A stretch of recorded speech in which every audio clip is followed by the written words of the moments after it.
Top 50 मध्ये घेऊयात महत्त्वाच्या बातम्यांचे वेगवान अपडेट्स। मंगळवारी राष्ट्रवादीच्या आजी माजी आमदारांची बैठक, उपमुख्यमंत्री सुनेत्रा पवार यांच्या उपस्थितीत बैठक। मंगळवारी संध्याकाळी 6 वाजता बैठक।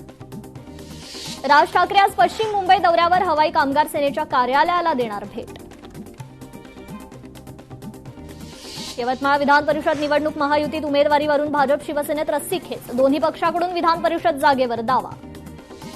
तर विधान परिषद निवडणुकीसाठी मवियात खलबत, जागा वाटपासाठी प्रमुख नेत्यांची बैठक होणार। 1-2 दिवसात महायुतीच्या बैठकीची शक्यता, विधान परिषद निवडणुकीच्या पार्श्वभूमीवर बैठकीची शक्यता। उदय सामंतांच्या पत्नीला निवडून आणण्यासाठी सरकारी यंत्रणा कामाला, मराठी चित्रपट महामंडळ निवडणुकीबाबत अंधारेंचा आरोप। स्वातंत्र्यानंतर प्रथमच एसटी बस दुर्गम गावात, गावकऱ्यांनी बँडबाजा वाजवत केलं लाल परीचं स्वागत। भोंदू अशोक खरात प्रकरण, उद्या खरातची ईडी कोठडी संपणार, खरातला मुंबईत विशेष पीएमएलए कोर्टात हजर करणार।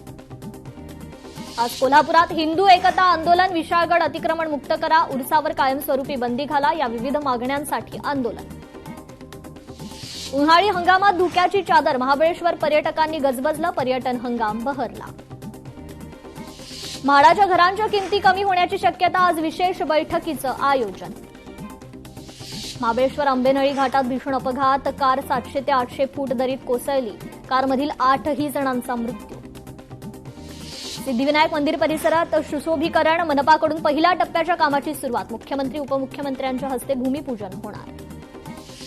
राज्यातील 8,000पेक्षा जास्त गावांना पाणी टंचाईच्या झळा, सरकारी कागदावर मात्र 2,285 महसुली गावं नमूद।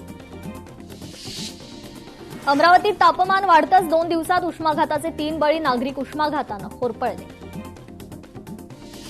महाराष्ट्रात सध्या हवामानाचे 2 टोकाचे चित्र, एकीकडे विदर्भात उष्णतेची तीव्र लाट, शहरांचा पारा 47 अंशांच्या उंबरठ्यावर।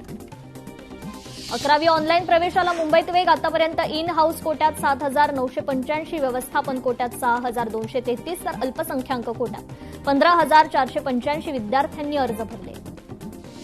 देशपुरात खासगी पॅथॉलॉजी लॅबचा सुळसुळाट, शासकीय मेडिकल कॉलेज रुग्णालयातील प्रकार। नागपुरातील खामला जयताळा रोडवरील प्रस्तावित ऑरेंज स्ट्रीट प्रकल्पाविरोधात पर्यावरण प्रेमींनी मानवी साखळी केली तयार। नीट परीक्षा पेपरफुटी प्रकरणात धक्कादायक बाब उघड, टेलिग्रामवर रचले होतं संपूर्ण कांड।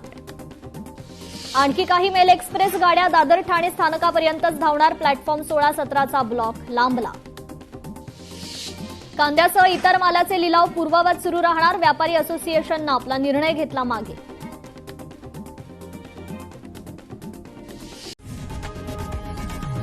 लोकशाही मराठी ऐका, पहा, जागरूक रहा।